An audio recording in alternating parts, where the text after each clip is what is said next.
we stand together, we'll never fall. Well, greetings and welcome to another episode of the All Around Growth Podcast. I am your host, Rob Kaiser, and I am stoked that you are here to join me on the ever-evolving journey of life here at York Meadow Farm. Every week, we do a deep dive into one of the 7 crucial areas that comprise our lives: financial, physical, personal development, family, spiritual, social, and career. And today, we've got episode 528, and we're getting up close and personal with the world of social media, marketing, AI, and the not so sunny side of social media. Now, last week in episode 527, we took a deep dive into the spiritual side of things with an episode titled Exploring the Heart of Spirituality, Navigating Faith, Community, and Curiosity. We talked about the vital connection with friends, partners, or communities, and how curiosity is the key to actively engaging with your faith. Big shout out to Kiriaki, our Patreon friend, who encouraged us to explore faith within our community. And last week's episode was special. It was a chance to discuss topics brought up by our Patreon family, letting the conversation flow naturally. So if you are so inclined to join in and be a part of everything that's going on over there, you can sign up for Patreon for free at patreon.com/allaroundgrowth. And for those of you who want to show some love and support to the show, please feel free to explore our paid membership tiers and become a contributing part of this awesome journey. Our community is growing, and I'd like to give a big shout out to Brian from the Lots Project, our newest subscriber, Sean, Kiriaki, and Wayne from Flagged Route for being contributors at different levels. And if you're curious about joining them, then like I said, check out patreon.com/allaroundgrowth. This show is what it is because of our fantastic community, and it keeps evolving with the support of our Patreon family. So sign up for free or explore the paid tiers to snag exclusive content like yesterday's episode, only available on Patreon. There's also some behind the scenes stuff that's just for our Patreon supporters and stuff that is not shared on any other social media platforms. Now, let's smoothly shift gears into today's episode, where we are getting real about social media marketing, artificial intelligence, and the darker corners of the online world. For our Patreon crew, you guys are catching this today, Wednesday, December 6th, 2023. And for everybody else, you will be tuning in on Monday, December 11th, 2023, or whenever it is in the future that you hit play. So thank you very much in advance for being a part of this awesome community. And let's go ahead and get into today's topic. Now, last week on November 30th in the Telegram chat, I dropped a message that said, join me on the All Around Growth podcast next week, that is today, for a deep dive into social media and marketing. Inspired by Janine at Whispering Acres Farm and Rachel of Rewilder Life and Redemption Permaculture at the Small Town Homestead, we will be unlocking the secrets of the rules of 7 and sharing some savvy marketing strategies. Suggestions and questions from the Patreon audience is encouraged. #marketing insights. And the Patreon post went a little bit deeper and read as follows. We're going to talk about social media and marketing next week. The discussion comes from my neighbor Janine, the owner of Whispering Acres Farm Animal Sanctuary. You can learn more about her at whisperingacressanctuary.com. And last week I visited her property, toured the farm, and checked out her new barn that her and her husband Scott is building, which, by the way, is awesome. So if you want to learn more, follow her on social media, check out whisperingacressanctuary.com, see the updates on the barn, check out all the cool things that she's doing, and learn more. But as we were talking, we got into talking about social media and the ins and outs of why we do things and why, things that we don't do, things that we should do. And, I'm very much inspired by her and a lot of other people. And she mentioned something called the rule of sevens during our discussion. And it was something that I wasn't familiar with. So I asked her to send me a couple of links. And the whole idea of the discussion was reaching, first of all, connecting with the audience that we have, and then expanding to new audiences and exploring different platforms that we're not familiar with. So she sent me 2 links.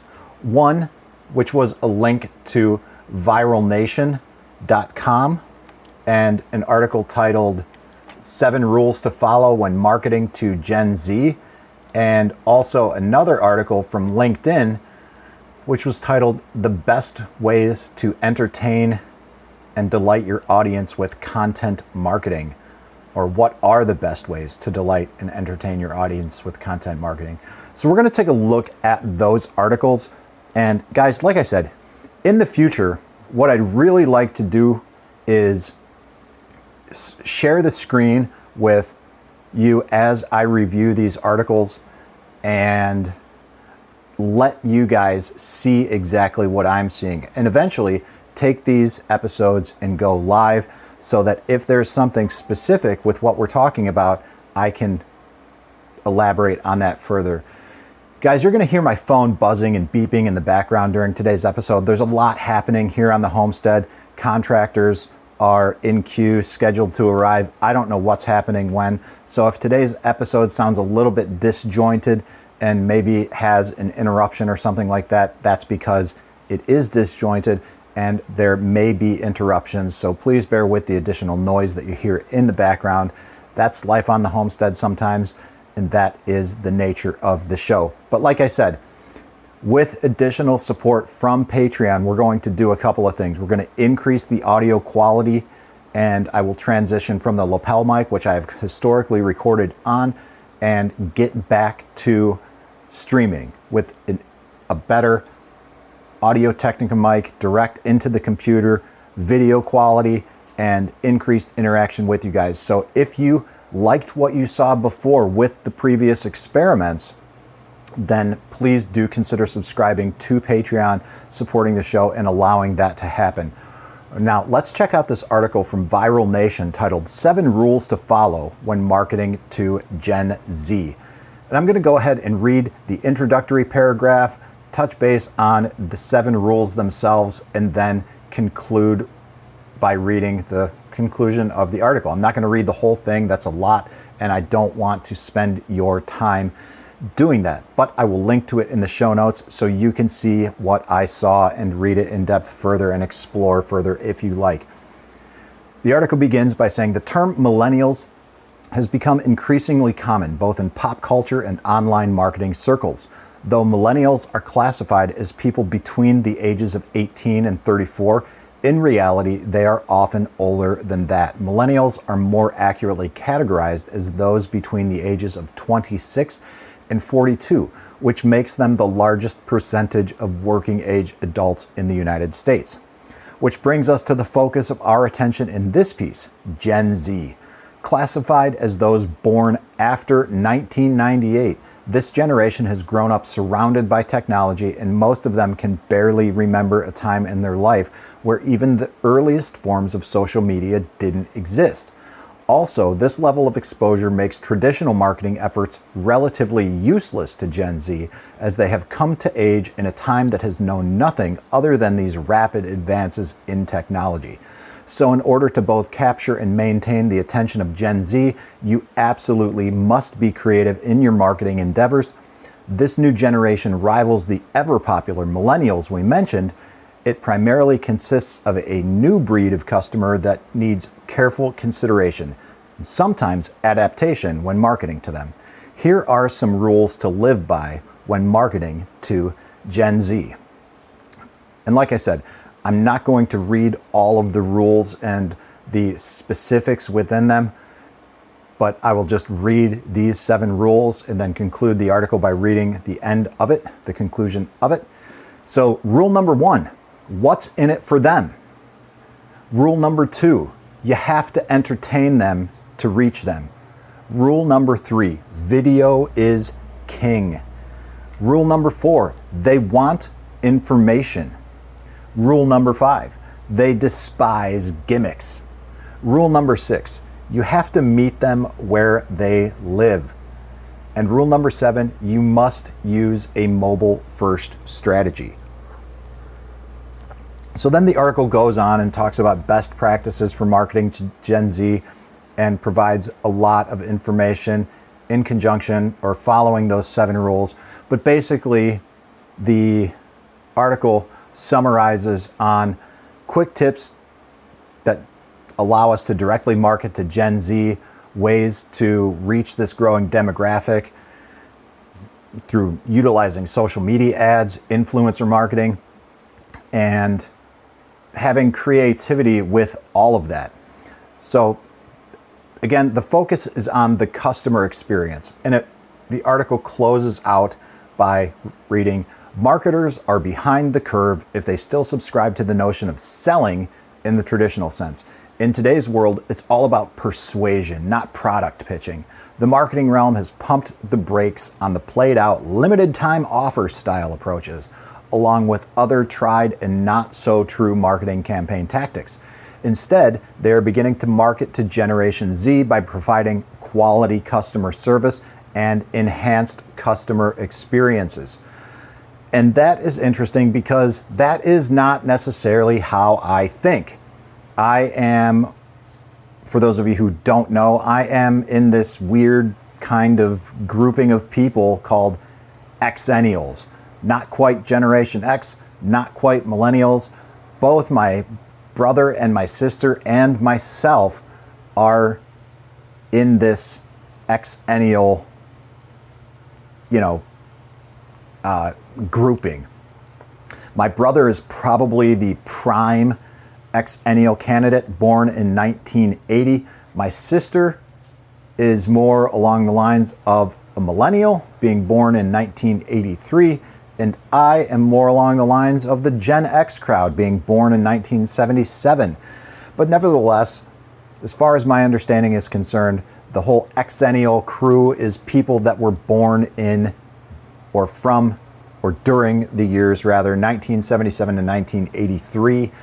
And generally speaking, most of us around that age are tuned into and geared towards the types of marketing that we grew up with, because the reality is we are all at this point in our 40s or approaching 40s for those of us born this month, and that's tough. We don't really identify with the Gen Z crowd, but it is a crowd that we need to understand better if we are not only creating content, but running a business or doing something that requires reaching that demographic.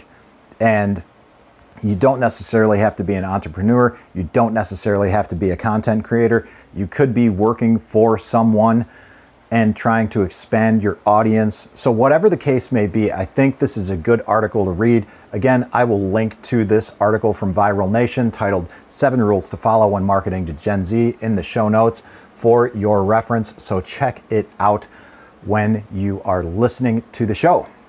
The next article that Janine sent me was titled, What are the best ways to entertain and delight your audience with content marketing? Okay, so there are 7 bullet points in this article.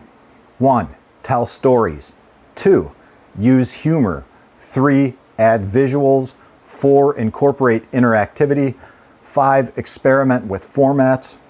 6, learn from others. And 7, here's what else to consider.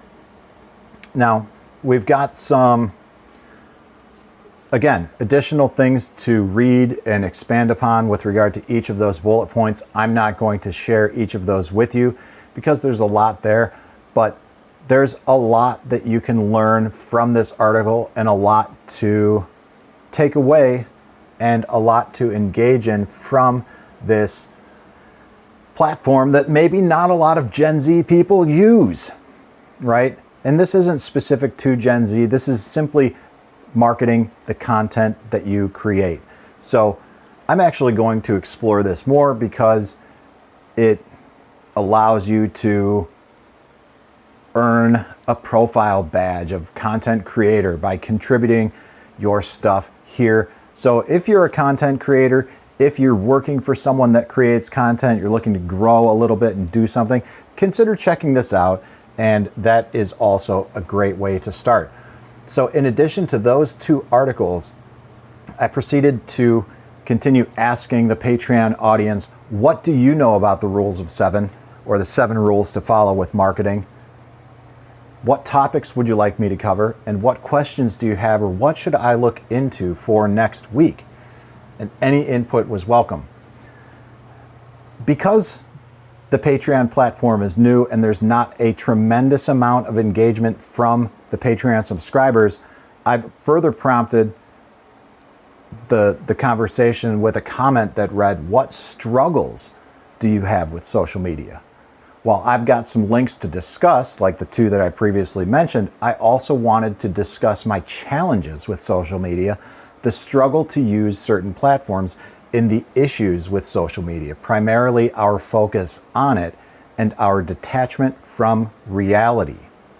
If you have any thoughts on this, now is the time to share them. Links that will be discussed in tomorrow's episode will follow. Or maybe that was next week's episode. It was a typo on my part. My apologies. But one person proceeded to respond with a comment. Shout out, Kiriki. Many thanks for your involvement on Patreon, for driving the show in the direction that it's going. She went ahead and wrote, I hadn't previously heard of the rule of 7s, but some of this is really familiar and sounds solid. I do a little bit of social media for my work, and admittedly, my audience skews much older. There are a lot of guidelines in here that still pertain to them. Having some data on your customers is always helpful. For example, having a solid understanding of how many people read your emails on mobile versus desktop, or which social media channels really strike a chord with your audience. Personally, I struggle to feel good about spending time on social media channels that use a lot of ads, use algorithms like crazy to feed and filter content, or where people get super political without a lot of context or actual conversation. You probably know what social media platforms she is referring to here. Now, furthermore, she writes, it is for this reason that I'm trying to write social media out of my career altogether, with a goal of deleting a couple accounts like Facebook specifically, probably the one that you had in mind. And she continues by saying, I've made some solid steps toward that goal in the past 2 years. Speaking as a human, not in the context of using social for business, social media can help us connect to many people with one post. But the connection isn't always exactly quality, and it should not make up for connecting and experiencing fellowship in real life. That said, I do feel it's easier to have more authentic connection with folks on Telegram, especially in, quote, community-focused chats. In my opinion, Telegram is the, quote, modern answer to internet message boards or forums of the 90s and early 2000s. I appreciate that advertising isn't a formal thing on that platform, and I hope it stays off there. What I have to respond to with regard to Kiriaki's comment was that, or is that, I agree with her 100% about Telegram. Telegram is an interesting platform, and for those of you guys out there who are not on Telegram, I agree with her that it does kind of have that feel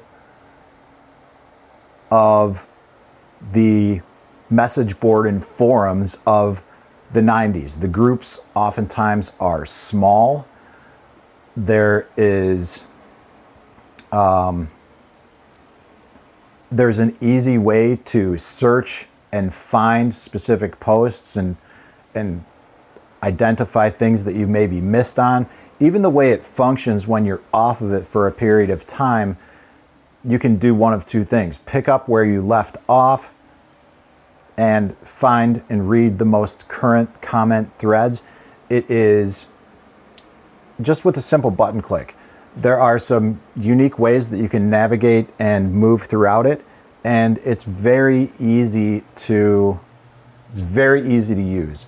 Not just on your phone as an app, but it works great on desktop, again, through an app or through a program that you use independently of a web browser, and it's great for file sharing, voice messages back and forth, and also you can use it as a cloud of sorts. You can save messages, forward messages, send messages to yourself, and just keep things logged in a way that's easily accessible no matter where you are and what device that you're on.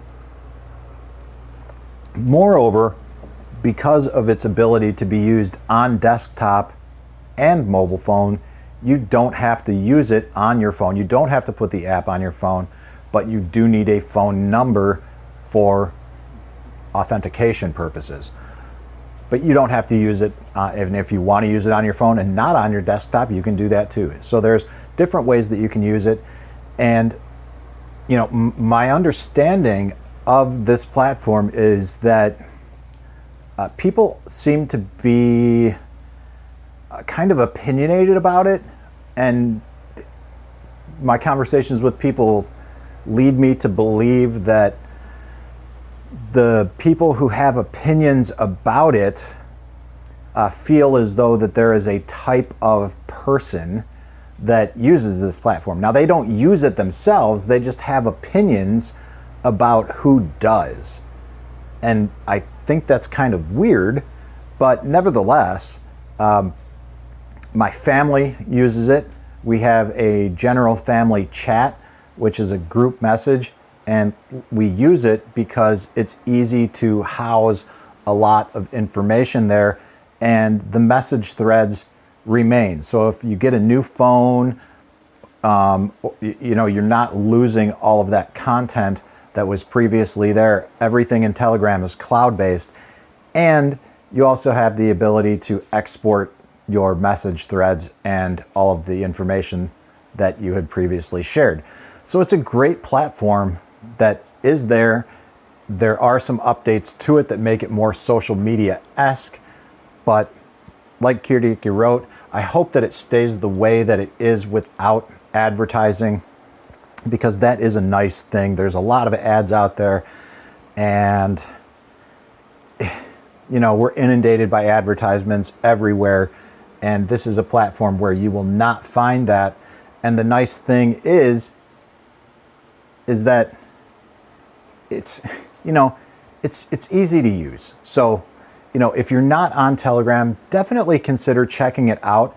And an easy way to start with that is by simply checking out our podcast group at t.me/allaroundgrowth. Go to your internet browser, type t.me/allaroundgrowth, and begin interacting with us there. You will find more people that are active on Telegram, and that is without a doubt the most active social media platform that our audience is engaging with and on. And I personally prefer that. Yes, you can find the podcast on Facebook. You can follow the podcast on Instagram. You can follow the podcast on Twitter. But it lacks the quantity of engagement that we have on Telegram. And without a doubt, it also lacks the quality of engagement that we have on Telegram. Through Telegram, I've gotten to know a lot of people, have conversations with people on the phone, Zoom calls with people from the audience, and also have had the opportunity to meet several people from the audience in person. So this is a great way that, you know, facilitates that. And if you want to participate in it, then by all means, join us at t.me/allaroundgrowth. I shared the Patreon post in the Telegram group later that day, last week, on the 30th, and the discussion on social media marketing and, different ways to, market and reach audiences led to some discussion about AI. And Letty Lou, who is very active in many different groups, many different podcasts, and, does some pretty good work with her own side hustle, wrote, playing around with ChatGPT this morning to draft some emails. I'm not completely digging it, but I think the more I mess around with it, I'll figure out the best way to tell it to do just what I want it to do. And I responded by telling her and writing that it's a good way to get new phrasing and ideas, because I began using it for emails and to assemble social media posts, etc. I also use it from time to time to reframe or rewrite podcast descriptions, and it is a good tool to take my oftentimes scattered ideas and assemble them in a way that is a little bit easier to digest. One of the things that it did recently was I wrote an email for York Meadow Farm and asked it to rewrite the email, and I think I prompted it to write the email in an easily readable way to the common email newsletter subscriber, so on and so forth. And what it did was it took my email and put it into 7 bullet points that were easy to read and specifically easy to read on a mobile device, and gave me some good, food for thought on how to assemble what I had written. So I used that and, changed it up a little bit, inserted some pictures, some links and things like that. And it's become a very useful tool for me. There are a lot of people using it in a lot of different ways. And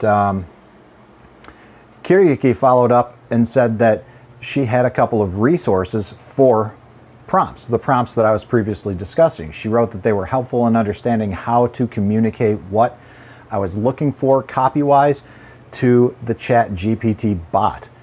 Now, she furthermore wrote, I provided my copy and the ChatGPT copy to a colleague a couple of times, and each time she'd pick the bot, and that she got a laugh out of that for sure. So clearly what we commonly call AI is really more machine learning that uses its inputs to create and generate the output, which is what we receive. And what seems to be occurring is that it is learning, the machine, the algorithms, the program is learning what the reader wants. Okay? And is that good? Is that bad? That's a topic for another time, but it is a valuable tool that can be useful. I responded to her comment by saying that I need to look into this a little bit further since I'm using it. And I asked her to share anything here or any ideas that she has regarding the researching of prompts. And she proceeded to drop 2 links. One was titled 1,000 plus AI and ChatGPT prompts for social media post generation. This is an article from socialbee.com. And again, I'm not going to read the whole thing, but I will link to it in the show notes because there is a lot. And the article starts off by reading, artificial intelligence, or AI, has revolutionized the way brands and marketers create and plan their social media content. While human creativity and editorial input are still the most important aspects of content creation, AI can certainly assist and enhance the process. Using any type of AI writing tool comes with a considerable learning curve. Figuring out how to communicate with AI can be a daunting task, and the endless possibilities it presents can easily become a blockage in the content creation process. But don't worry, we have prepared a comprehensive list of AI commands you can use to create social media posts with the help of your favorite writing tools, ChatGPT included. Now, the article goes on and explains what is an AI writing prompt, how to write the perfect AI social media writing prompt, how to create social media posts, and prompts for creating all types of different social media posts.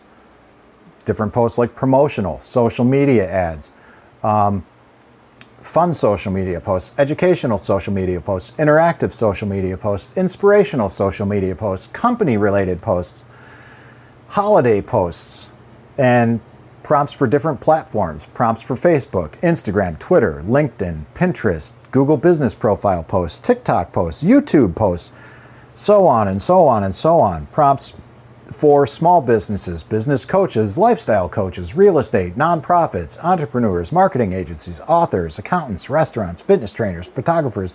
You get it.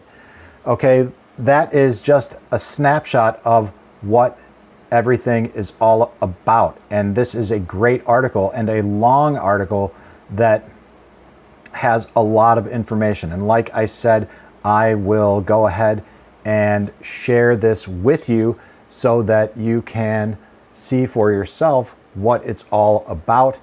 And basically, the article summarizes with, it's safe to say that AI writing tools are here to stay. So if you want to remain a productive and efficient content creator, it's important to take advantage of the technology available today. While there are some drawbacks to using AI writing tools, these potential issues can easily be combated with a bit of research and editing. And remember, if you want to take your social media strategy to a whole other level, start working on your list of AI commands. The better you become at communicating with AI, the better your social media content will be.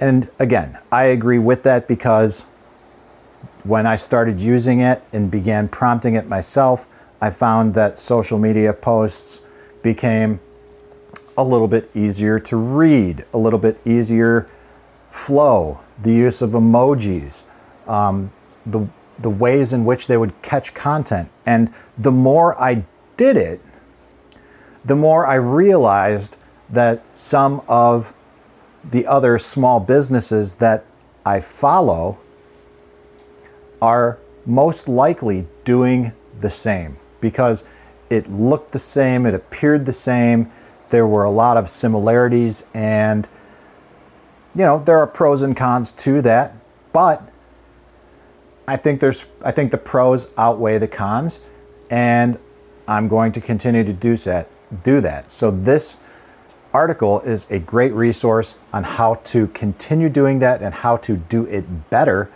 And the other article that she shared was an article from LoriBallon.com, and the article was titled 400 Best ChatGPT Prompts, the Ultimate Resource for Bloggers, Writers, and Content Creators. Now, ChatGPT is not the only AI or machine learning platform available out there. There are others, but this is the one that I'm most familiar with, so this is what I'm talking about. And the article begins by saying, welcome to our comprehensive selection of the best ChatGPT prompts for bloggers, writers, and content creators. Whether you're seeking inspiration, battling writer's block, or looking to enhance your creative process, our collection of 400 top-notch ChatGPT prompts is designed to ignite your imagination and propel your content to new heights.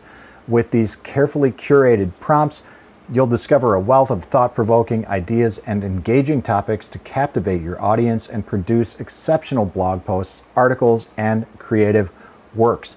Get ready to unlock your creativity and dive into the world of the best ChatGPT prompts tailored specifically for your content creation needs. Now,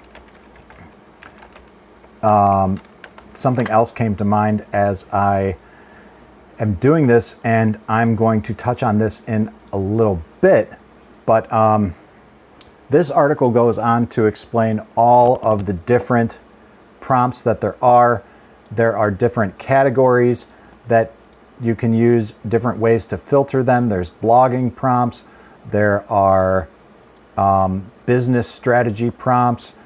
There are all sorts of prompts for all different things and examples of things that you could prompt ChatGPT with.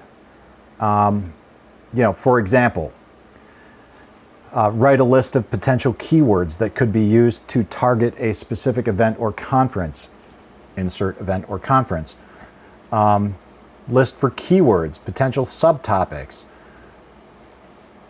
prompts for creating and improving blog titles, prompts for rewriting paragraphs, product comparisons. Again, there's all sorts of stuff here. So the article concludes by saying these prompts can help you come up with ideas for blog posts on a variety of topics. You can use them as is or customize them to suit your specific needs or interests. For example, if you're a blogger in the fitness industry, you might use a prompt like, what are the best exercises for building muscle, to generate ideas for posts. Alternative, okay, I read that wrong, but you get the point. Alternatively, if you're a food blogger, you might use a prompt like, what are the best recipes for a vegan Thanksgiving, to come up with ideas for holiday themed content. Again, guys, there's a wealth of resources in these two articles. 400 best ChatGPT prompts, the ultimate resource for bloggers, writers, and content creators, and also the article titled 1,000 plus AI and ChatGPT prompts for social media post generation. Now, this has become, or seems to be, somewhat of a controversial topic, the ChatGPT and AI usage, okay? And I understand that. I'm not going to get into the whys of that at this point. Maybe that's another topic for another show. I don't know. You'll have to let me know. And if you want to do a deeper dive into the whys and the hows and ask specific questions and drive this show forward and discuss any of these in detail, then join the Patreon page at patreon.com/allaroundgrowth. Like I said, you can join for free or support the show at any number of tiers. And with your support, you can drive the show. So again, just another way to get involved and take the show in whatever direction that you want. I am here doing this to serve you. So if you want something discussed, you want resources on something, then by all means, consider participating in the show in that way at whatever level you like, and you can do exactly that. Now, there may be some people listening out there that do not want anything to do with ChatGPT or AI or machine learning in any way, shape, or form, and that is totally understandable. All that said, there is something called the Hemingway app, okay? And it is the Hemingway editor. And what it allows you to do is simply write your text in there, and what it does is it highlights your text and in a number of different ways. It shows you when you are using multiple adverbs, using a passive voice, identifying when things can be written a little bit more simply, identifies sentences that are hard to read and very hard to read. And I'm going to try to explain this in a little bit easier way. So, what Albuquerque Public Schools writes on this, and I'll link to all these articles and the Hemingway app in the show notes, is they write, it might be easy to overlook readability when discussing accessibility. In reality, readability is foundational to accessible content. Content should have a middle school reading level. All right. Middle school reading level. Copy and paste the text into the Hemingway app and get immediate readability feedback. It will identify the grade reading level of the writing, highlight and use of passive voice and adverbs. It will provide simpler alternatives for complex or lengthy words and spotlight difficult to read sentences. There's also a video that shows how the Hemingway app works. I'll link to that video as well. And it's a good way that allows you to improve your writing without using it in conjunction with ChatGPT or AI. So consider checking this out if you want to improve your writing by putting in your writing in this app and seeing what happens. Or use this in conjunction with ChatGPT to take something that was generated from the Borg and make it your own. There's all kinds of ways that you can use all of these different tools, some of these different tools, and improve whatever it is that you're trying to do to reach whoever it is that you're trying to reach. So all that said, there's a list of resources, multiple links that I'm going to link to in the show notes for your reference. And finally, before I conclude, I'm going to talk about what I call the not so sunny side of social media, okay? And real quick before I do that, there are paid subscriptions to OpenAI, and you get what you pay for. And eventually there's probably going to be open source alternatives to this. So stay tuned for what the future has in store. But I don't think that this is going anywhere anytime soon. And I think this is something to learn, something to be aware of. And at the very least, whether you want to use it or not, it's worth learning about because it's not going anywhere. And a lot of the content that you consume is probably being generated by someone who is actively using these tools. So learn about them, make your own decisions, do your own research, use them or don't. I don't particularly care, but at least this episode and the links therein will provide you with the opportunity to do all of that and more. So, the not so sunny side of social media. Here's the deal. I've had a couple conversations with people out there in the audience. You know who you are, from the audience and beyond, about social media. Most of us, people like me, Gen Xers, Xennials, and even the boomers to a certain extent, we've all come to use Facebook, and that has become the kind of the predominant social media platform that many of us use. Younger people and a lot of other people have grown to use and like Instagram. Instagram is primarily driven by photos with accompanying text. There's less links and resources that are available and can be used in conjunction with your posts. And it operates a little differently. Even though they're both owned by Meta, the parent company of Facebook and now Instagram, they operate very differently and they have a different demographic using them. Okay? Younger generations seem to be drawn more towards platforms like TikTok. And then there's an entirely different demographic of people who don't use Facebook or Instagram but have grown to prefer Twitter. And I first created a Twitter account in 2009. I like Twitter. It's changed a little bit since Elon Musk purchased it. earlier this year or late last year. I don't remember exactly when that was, but that's neither here nor there. It still operates in a very similar way, but there are some distinct differences, some good, some bad. It is what it is. I experimented with TikTok. I did so with this podcast, and you can still find the TikTok channel or whatever it's called out there, and you can see some of the things that I did. I found it difficult to use.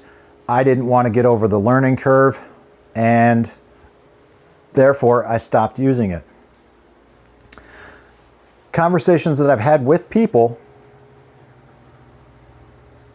have indicated that the engagement on Facebook groups is on the decline.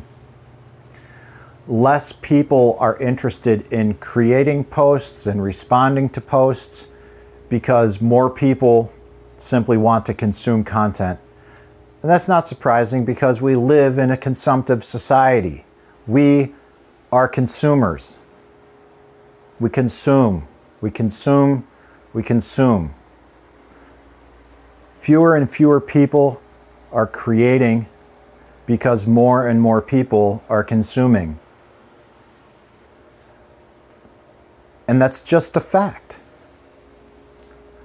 Well, maybe that's more my observation, but I believe that if there were some metrics that could be put to this, we would find that more people consume than create. So we need the consumers. We, the creators, need the consumers. And in the same way, the consumers also need the creators. Because consumers can't consume the consumers. That's an unsustainable model.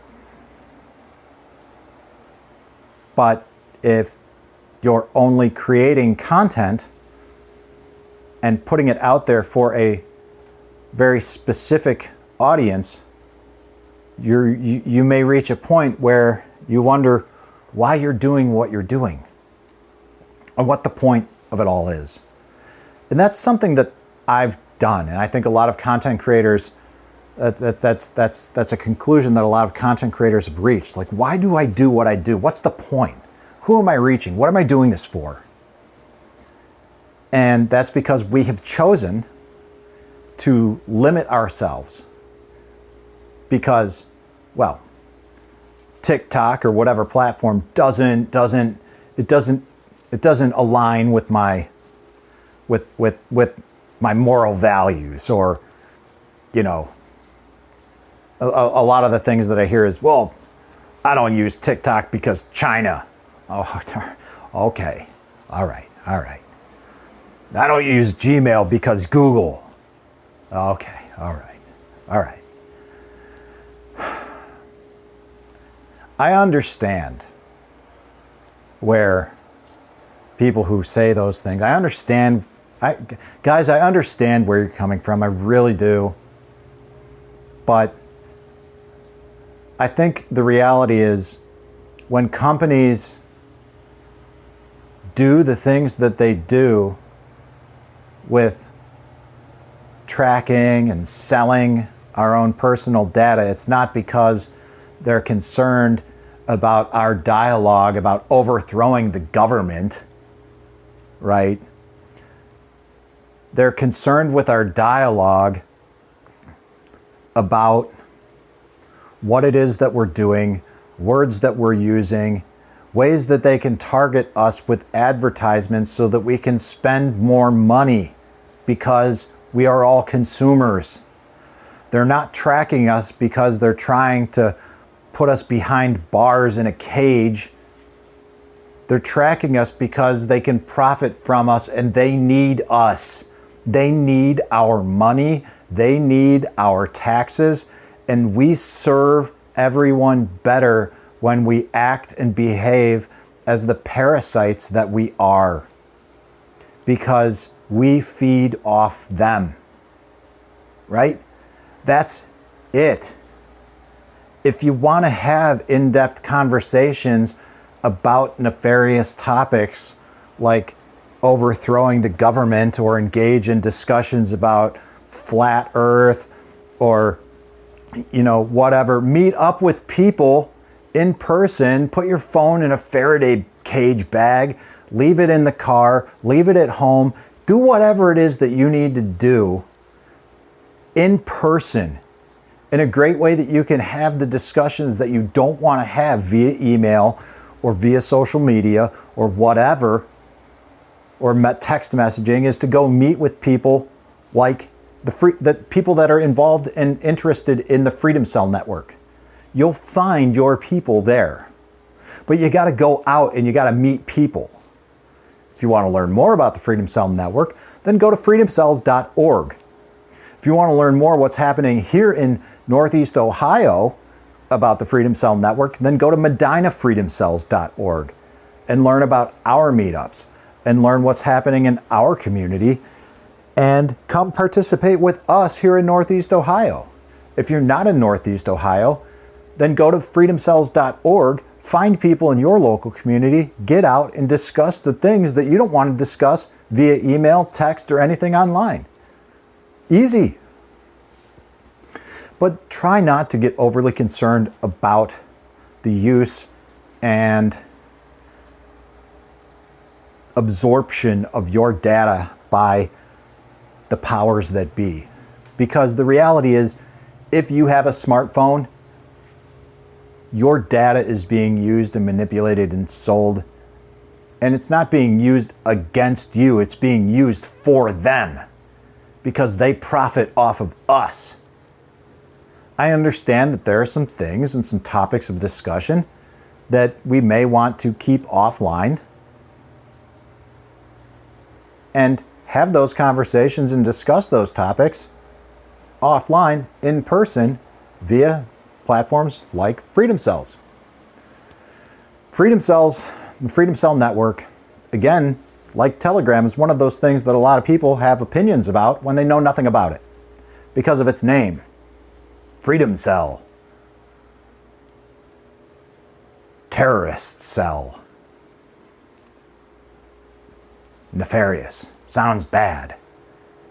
Sounds like a bunch of people talking about bunkers and hiding out, doing nefarious things. Okay, whatever. Like, if people are reaching those conclusions without exploring any further, then I don't really want them at events. Because there's a lot of people out there that are creating Freedom Cells that are dedicated to homeschooling. There's a lot of people out there that are creating Freedom Cells that are dedicated to community farming, community involvement, entrepreneurship, small businesses, spirituality, physical health and well-being. Basically, everything that this show is all about, that's what many people in the Freedom Cells are doing. Yes, you'll probably find people in the Freedom Cells that are looking to meet to overthrow the government and do whatever. I don't know. I don't hang out with them. And you don't have to either. But it's a great way to utilize that social media platform and connect with other people there. But I digress. The point of all of this is basically what the points were made in the article from Viral Nation, is that if we want to improve and grow the things that we're doing, we have to follow 7 different rules and show them what's in it for them, entertain them, implement video in our content, understand that people consuming it want information, do it without making it gimmicky, have to meet them where they live, and ultimately use a mobile first strategy, because the reality is we are all on our phones. And I think this applies to Gen Z, millennials, Gen X, boomers. Everybody's got a smartphone. I know people that don't, okay? And the people that don't have smartphones, they aren't on Facebook. They aren't they aren't on social media at all. They do check emails every once in a while, but generally those old school people that don't have smartphones, if you want to get a hold of them, you pick up the phone and you call them, which is becoming an antiquated thing in and of itself. People don't even want to have conversations anymore. And that's a large part of why I do this show. Because I can have a conversation without having a conversation. And that's kind of weird, and that's why I'm doing some of the things that I'm doing with Patreon, so that I can actually engage with you, the people that engage with me, so we can have conversations together, learn from one another, grow together, and create content together to reach more people, because we're all searching for something. We're all longing for something. We all want something more. We want to grow. We want to grow all around. And so sometimes, in order to do that, we have to do things that are uncomfortable. And sometimes when it comes to growing our audience, marketing for business, for the content we create, or just to grow and expand our social circles, we've got to get uncomfortable. And sometimes that involves using platforms that we don't want to use, doing things that we don't want to do, and getting comfortable being uncomfortable. So guys, I hope that you found this episode on social media marketing, AI, and the not so sunny side of social media helpful. I hope you found the resources helpful. Again, if you like what you hear, you want to support the show, go to patreon.com/allaroundgrowth. And thank you so much for your input. I look forward to catching you next week. And this is Rob Kaiser, and thank you.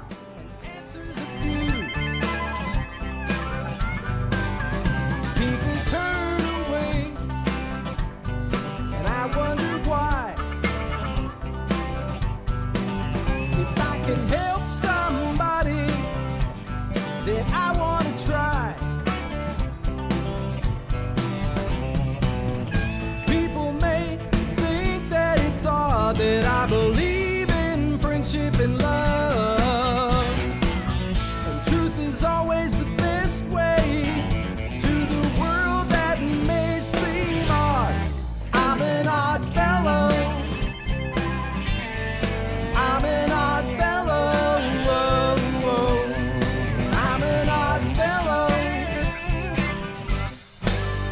If we stand together, we'll never fall. We can make a difference and answer the call. We know the times are wasting every day, and we can help somebody along the way. People may think that it's odd that I believe in friendship and love. Truth is always the best way to the world that may seem odd. I'm an odd fellow. You're an odd fellow.